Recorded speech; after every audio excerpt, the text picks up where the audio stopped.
Hello everyone, Shrimati मोहरी देवी Tapadia girls college के YouTube channel में आपका फिर से स्वागत है। आज के वीडियो लेक्चर में हम क्रोमोसोमल म्यूटेशंस के बारे में पढ़ेंगे। म्यूटेशन के बारे में आप लोगों को पता होगा, जब हम सेलुलर लेवल की बात करते हैं, ऐसे म्यूटेशन का एक बेसिक मतलब होता है कि किसी भी चीज़ में एक सडन चेंज आना, अचानक से एक परिवर्तन आना, वो होता है म्यूटेशन। ठीक है, तो सिर्फ अगर हम म्यूटेशन की बात करें, म्यूटेशन इसका मतलब होता है सडन चेंज। नॉर्मल सा डेफिनेशन है, हम बोलते हैं कि किसी भी चीज़ में अगर अचानक से किसी भी तरह का परिवर्तन आ जाए तो वो म्यूटेशन कहलाता है। जब क्रोमोसोमल म्यूटेशन की बात कर रहे हैं, दैट मीन्स कि हम यहाँ पे सेलुलर लेवल की बात कर रहे हैं, क्रोमोसोम की बात कर रहे हैं, तो सेल के अंदर म्यूटेशन होगा। तो सेल के अंदर अगर म्यूटेशन होगा तो उस दो तरह से हो सकता है, एक जेनेटिक म्यूटेशन, दूसरा क्रोमोसोमल म्यूटेशन। अब जीन और क्रोमोसोम, इनमें डिफरेंस अगर आपको पता होगा तो आप जेनेटिक म्यूटेशन और क्रोमोसोमल म्यूटेशन में डिफरेंशिएट कर पाओगे। एक हम डीएनए की बात करते हैं, डीएनए, ठीक है। डीएनए का कॉइल्ड फॉर्म ही है जो कि क्रोमोसोम कहलाता है। बहुत सारे डीएनए जो है, एक डीएनए जो है बहुत ज़्यादा कंडेंस हो जाता है, कॉइल हो जाता है, तो फिर वो क्रोमोसोम के फॉर्म में मिलता है। तो यहाँ पे अगर हम सेल में दो टाइप के म्यूटेशन की बात कर रहे हैं, जेनेटिक और क्रोमोसोमल म्यूटेशन।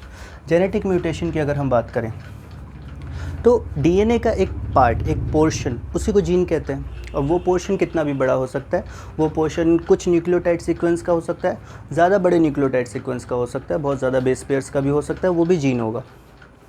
जेनेटिक लेवल पे जब छोटे सीक्वेंसेस में किसी भी प्रकार का चेंज आता है, उसको हम जेनेटिक म्यूटेशन बोलते हैं। जेनेटिक लेवल पे अगर हम बात करें, एक छोटा सीक्वेंस कोई भी है, 10 हो, 20 हो, 50 हो, 100 हो, बट एक छोटा सीक्वेंस है, उसमें अगर किसी भी प्रकार का चेंज आएगा, उसके न्यूक्लियोटाइड्स में, जो न्यूक्लियोटाइड का सीक्वेंस है, जो पेयरिंग है, उसमें किसी भी टाइप का चेंज आएगा, तो उसको हम बोलेंगे जेनेटिक सीक्वेंस या जेनेटिक म्यूटेशन। बट क्रोमोसोम की बात करें, जाहिर सी बात है, आपको पता है क्रोमोसोम जो होगा वो जीन से बड़ा होगा, सीक्वेंस ज़्यादा होंगे, तो बड़े लेवल पे, क्रोमोसोमल लेवल पे जो म्यूटेशन होता है उसको हम क्रोमोसोमल म्यूटेशन बोलते हैं। ठीक है, तो mutation occurs on chromosomal level is known as chromosomal mutation. Chromosomal mutation basically देखा जाए तो हम 4 टाइप में डिवाइड करते हैं, उसको हम पढ़ते हैं ज़रा। क्रोमोसोमल म्यूटेशन की बात करें तो क्रोमोसोम है, एक क्रोमोसोम, यहाँ सेंट्रोमियर हो गया और ये पेयर में, ठीक है, आर्म से थोड़े, एक साइड स्मॉल आर्म से, एक साइड लार्ज आर्म से, पेयर में है और दोनों की कॉपी यहाँ पे मौजूद है। ठीक है, इन क्रोमोसोम के अंदर म्यूटेशंस होना है। कौन कौन से म्यूटेशन हो सकते हैं? सबसे पहला अगर हम बात करें यहाँ पे, तो सबसे पहला म्यूटेशन जो होगा वो होगा डिलीशन। अब डिलीशन का मतलब होता है किसी चीज़ को डिलीट करना, किसी चीज़ को हटाना, है ना। तो डिलीशन म्यूटेशन किस तरह का होगा? क्रोमोसोम के अंदर म्यूटेशन हो रहा है, डिलीशन म्यूटेशन किस तरह का होगा? अब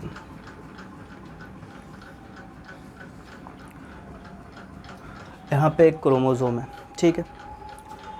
अब इस क्रोमोसोम में कुछ न्यूक्लियोटाइड सीक्वेंस है, यहाँ पे हर जगह न्यूक्लियोटाइड सीक्वेंस है, ये पूरा न्यूक्लियोटाइड सीक्वेंस ही तो बना हुआ है, ठीक।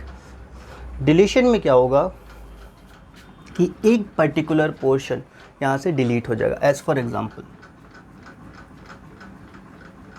इतना पोर्शन जो था वो यहाँ निकल के आ गया बाहर, इतना पोर्शन निकल के बाहर आ गया, ठीक है। तो ये पोर्शन जब इस क्रोमोसोम से हट जाएगा, ये पोर्शन जो है, ये कोई भी सीक्वेंस हो सकता है, कोई भी न्यूक्लियोटाइड का सीक्वेंस होता है, कुछ भी हो सकता है। ये पोर्शन जो है यहाँ से बाहर निकल गया, ये जो जीन का सीक्वेंस है, ये जो सीक्वेंस है बाहर निकल गया। उसके बाद ऊपर तो सेम है, नीचे जो सीक्वेंस है वो छोटा हो गया, क्योंकि इतना बड़ा सीक्वेंस जो है वो बाहर निकल गया। तो यहाँ पे क्या हुआ, ये जो पर्टिकुलर एरिया है, ये जो पर्टिकुलर सीक्वेंस निकला, ये इसमें से डिलीट हुआ था, इस कारण से इसको हम डिलीशन बोलेंगे। पर जब ये बीच में से गायब हुआ तो ये ओपन और ये ओपन दोनों आपस में जुड़ भी गए, है ना। ये यहाँ से डिलीट, एक सीक्वेंस डिलीट हुआ, एक सीक्वेंस वहाँ से निकल गया, बट फिर उसके बाद जो दो सीक्वेंस बचे जो कि बीच में से जुड़े हुए नहीं थे, वो आपस में जुड़ भी गए, तो डिलीशन होगा, तो यहाँ पे एडिशन म्यूटेशन भी होगा। तो पहला डिलीशन और दूसरा एडिशन, कि जब दो न्यूक्लियोटाइड सीक्वेंस आपस में जुड़ जाते, बीच में से एक सीक्वेंस हटा, डिलीट हुआ, और डिलीट होने के बाद जो ऊपर और नीचे सीक्वेंस बचे वो आपस में जुड़ गए, इसको हम बोलते हैं एडिशन म्यूटेशन। ठीक है, तो दो टाइप के म्यूटेशन हमने देख लिए। एक डिलीशन म्यूटेशन, जब क्रोमोसोम में से एक पर्टिकुलर सीक्वेंस जो है डिलीट हो जाएगा, और डिलीट होने के बाद वो गायब हो जाएगा, वो चला जाएगा, वहाँ से उसका कोई काम नहीं, और जो बाकी में बच गया वो आपस में जुड़ जाएंगे। ठीक, ये हो गया डिलीशन। तो डिलीशन एडिशन समझ में आ गया। नेक्स्ट हम देखते हैं third, that is inversion. Inverse करना मतलब होता है घुमाना, उल्टा कर देना। ठीक है, इन्वर्जन के बारे में अगर हम देखें तो इन्वर्जन में क्या है, सिंपल सा कॉन्सेप्ट है, कोई बहुत मुश्किल नहीं है, बहुत आसान सा कॉन्सेप्ट है।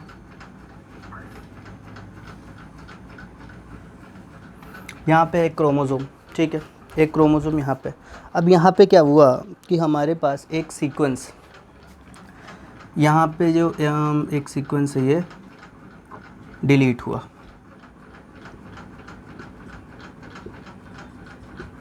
यहाँ से सीक्वेंस जो है कट के यहाँ से ऐसे बाहर निकल गया।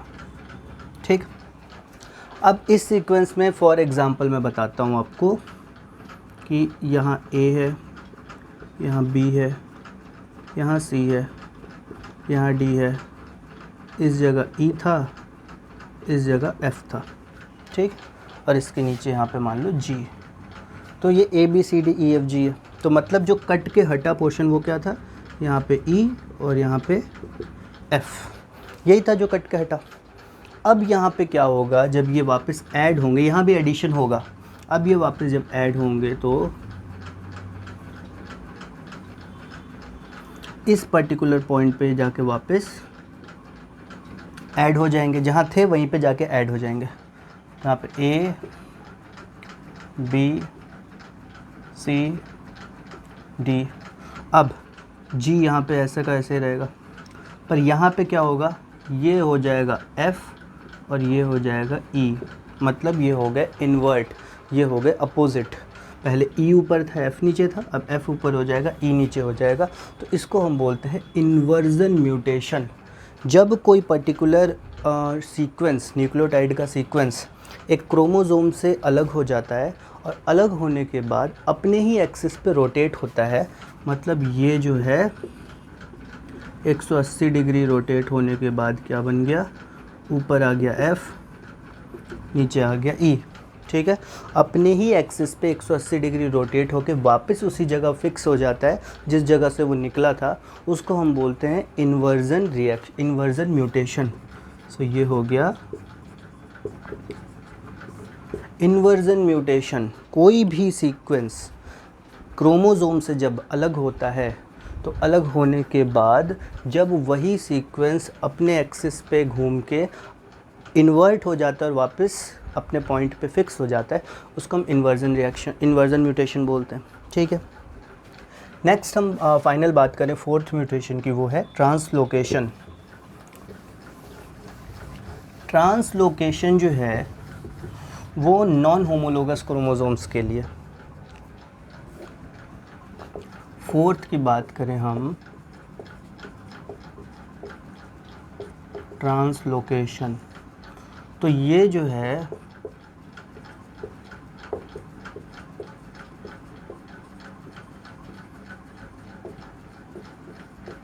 नॉन होमोलोगस क्रोमोसोम्स के लिए, मतलब यहाँ पे दो डिफरेंट टाइप के क्रोमोसोम आएंगे, क्रोमोसोम A, क्रोमोसोम B। अब मेरे पास दूसरे कलर का मार्कर नहीं है, वरना मैं ज़्यादा आसानी से ज़्यादा अच्छे समझा पाता। क्रोमोसोम A है और क्रोमोसोम B है।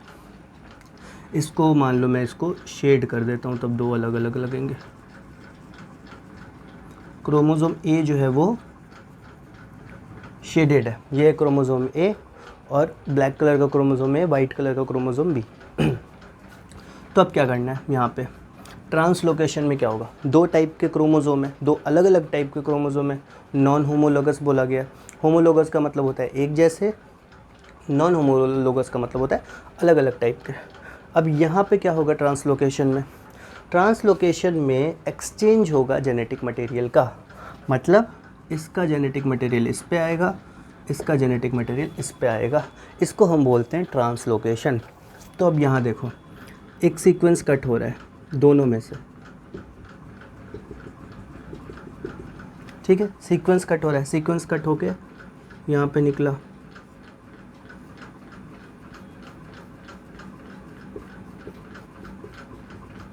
ये ए का सीक्वेंस निकला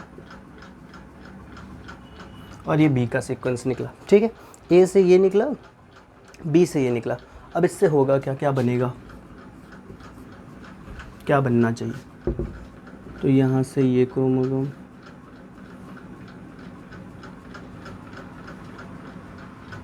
ये तो चलो ऐसा कैसे बन सकता है, ये जो ए है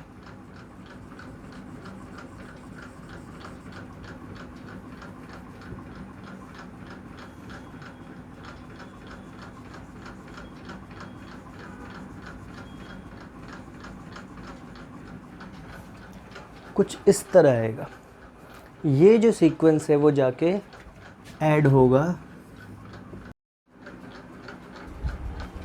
हाँ, तो पहला इस तरह का बन गया, और दूसरा क्या है, दूसरा अगर क्रोमोसोम की हम यहाँ दूसरे क्रोमोसोम की बात करें तो यहाँ पे ये वाइट क्रोमोसोम था, पर इसमें ए का जो कैरेक्टर है, ए के जो सीक्वेंस है वो जाके ऐड हो गए, ठीक। तो यहाँ पे हम जब ट्रांसलोकेशन की बात करते हैं तो ट्रांसलोकेशन में दो टाइप के क्रोमोसोम होते हैं हमारे पास, नॉन होमोलोगस क्रोमोसोम होते हैं, उन दोनों का कैरेक्टर, उन दोनों के सीक्वेंस आपस में जब इंटरचेंज होते हैं उसको हम बोलते हैं ट्रांसलोकेशन। अब ट्रांसलोकेशन भी दो प्रकार के हो सकते हैं, बैलेंस्ड ट्रांसलोकेशन और नॉन बैलेंस्ड, ठीक है, या इम्बैलेंस्ड। जब जो न्यूक्लियोटाइड सीक्वेंस एक्सचेंज हुआ दोनों क्रोमोसोम के बीच में उसकी संख्या सेम हो, मतलब फॉर एग्ज़ाम्पल जैसे कि मैंने यहाँ लिखा है 200 बेस पेयर का न्यूक्लियोटाइड यहाँ से निकला और 200 बेस पेयर का न्यूक्लियोटाइड यहाँ से निकला और आपस में चेंज हुआ, तो दोनों में से 200 बेस पेयर निकला और दोनों को वापस 200 बेस पेयर मिल गया, इसको हम बोलते हैं बैलेंस्ड ट्रांसलोकेशन। पर अगर ऐसा होता कि इसमें से 100 बेस पेयर निकलता और इसमें से 200 बेस पेयर निकलता, तो फिर क्या होता, एट द एंड म्यूटेशन के बाद, ट्रांसफ़र के बाद क्या होता, जो ए होता उसको 200 बेस पेयर मिल जाते, उसका साइज़ बड़ा हो जाता, बी होता उसको 100 बेस पेयर मिलते, उसका साइज़ कम हो जाता, ठीक है। तो ट्रांसलोकेशन जो है वो दोनों टाइप का हो सकता है, बैलेंस्ड भी हो सकता है, नॉन बैलेंस्ड भी हो सकता है। हो सकता है कि एक क्रोमोसोम जो है उससे ज़्यादा न्यूक्लियोटाइड्स निकले, दूसरे से कम निकले, और हो सकता है कि दोनों से इक्वल अमाउंट ऑफ न्यूक्लियोटाइड्स जो है वो एक्सचेंज हो, ठीक है। ये डिपेंड करता है इन्वायरमेंटल कंडीशन पे, किस प्रकार के रिएक्शंस हो रहे हैं वहाँ पे। म्यूटेशन ये 4 टाइप के होते हैं, क्रोमोसोमल म्यूटेशन जो है यही 4 टाइप के होते हैं। आई होप आपको समझ में आया होगा। म्यूटेशन होता है तो वेरिएशन होता है, ठीक है। ये जो म्यूटेशंस हैं वो नॉर्मली नेचुरली ऑकर नहीं होते हैं, नेचुरली ये नहीं होते, और एक तरह से बोला जाए ना तो नॉर्मल नहीं होते, एबनॉर्मल होते हैं, ठीक है। तो ये सारे म्यूटेशंस कई प्रकार के वेरिएशन कर सकते हैं, न्यू स्पीशीज़ को ला सकते हैं, नए कैरेक्टर्स को ला सकते हैं, उसके अलावा नया कोई केमिकल बना सकते हैं, कोई नया केमिकल सिक्रीट करने की क्षमता प्रदान कर सकते हैं जहाँ भी ये सीक्वेंस में चेंज आए वहाँ पे, ठीक है। क्योंकि आप सबको पता है, क्योंकि जो डीएनए है, न्यूक्लियोटाइड सीक्वेंसेस हैं, उनको आगे चल के क्या करना है, प्रोटीन बनाना होता है। पूरा सीक्वेंस प्रोटीन नहीं बना सकता, बट ट्रांसक्रिप्शन के बाद बहुत सारे सीक्वेंस हैं जो कि प्रोटीन बनाते हैं। तो ओवरऑल वर्क जो फंक्शन है वो प्रोटीन बनाने का होता है। तो किस प्रकार का प्रोटीन बन जाए, जब चेंजेस आएंगे तो हो सकता है कि शरीर में कुछ इस प्रकार के चेंजेस आए, हो सकता है कुछ फेवरेबल चेंजेस आए, हो सकता है नॉन फेवरेबल चेंजेस आए, ये हमारे हाथ में नहीं है। ये जो चेंजेस हैं ये आर्टिफिशियल भी करवाए जा सकते हैं, करवाए ही जाते हैं, टेस्टिंग के लिए करवाए जाते हैं, बहुत सारे और भी वर्क्स के लिए, रिसर्च पर्पसेस के लिए चेंजिंग ये म्यूटेशंस करवाए जाते हैं, टेस्ट करने के लिए करवाए जाते हैं, ठीक है। सो क्रोमोसोमल म्यूटेशन यही होते हैं 4 प्रकार के, जहाँ पे हमने देखा डिलीशन के साथ साथ एडिशन, उसके बाद इन्वर्जन एंड ट्रांसलोकेशन। ये 4 प्रकार के, ट्रांसलोकेशन में भी बैलेंस्ड और नॉन बैलेंस्ड जो ट्रांसलोकेशन है वो हो सकता है। ट्रांसलोकेशन में नॉन होमोलोगस क्रोमोसोम्स बेसिकली आएंगे, ठीक है। तो ये सारी चीज़ें आपको याद रखनी है क्रोमोसोमल म्यूटेशन में। तो बेसिक इंट्रोडक्शन था आज एक क्रोमोसोमल म्यूटेशन का, इसको और थोड़ा हम डिटेल में पढ़ेंगे, आप इसको पढ़िएगा तो आपको ज़्यादा अच्छे से समझ में आएगा। ओके, सो आज का वीडियो हम यहाँ ओवर करते हैं। अगर ये वीडियो पसंद आया हो इसको लाइक कीजिए, शेयर कीजिए, हमारे चैनल को सब्सक्राइब कीजिए। मिलते हैं अगले वीडियो में नए टॉपिक के साथ। Thank you very much.